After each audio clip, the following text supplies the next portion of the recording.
Hi everyone and welcome to another video with me, Michael Tierney. Today we're going to have a look at the quickest and easiest way of how to create this quick pop effect in Adobe After Effects. These videos are designed to be the most efficient way for people with basic working knowledge of After Effects to learn new skills. So if you're completely new to After Effects, then you can check out my Fundamentals of Animation course in the link below. So let's get started.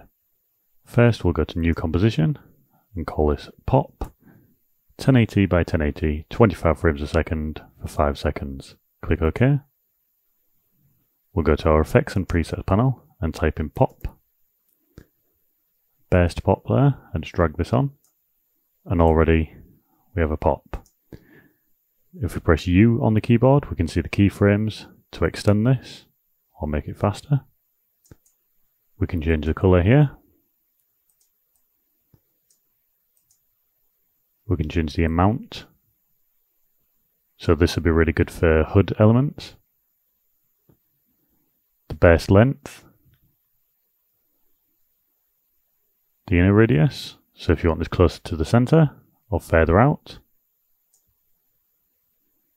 The outer radius, can move that in or out. The width.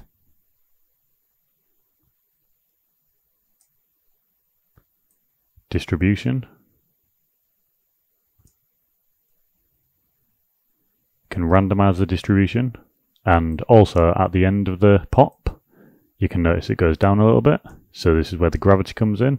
If you want this to be at 0 or higher up, then it'll fall a lot faster, but we can keep this at 0. Feel free to also add a glow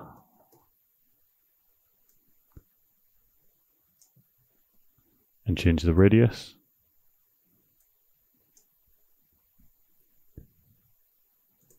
And there we are, the quickest and easiest way to create a quick pop effect in Adobe After Effects. Thanks for watching.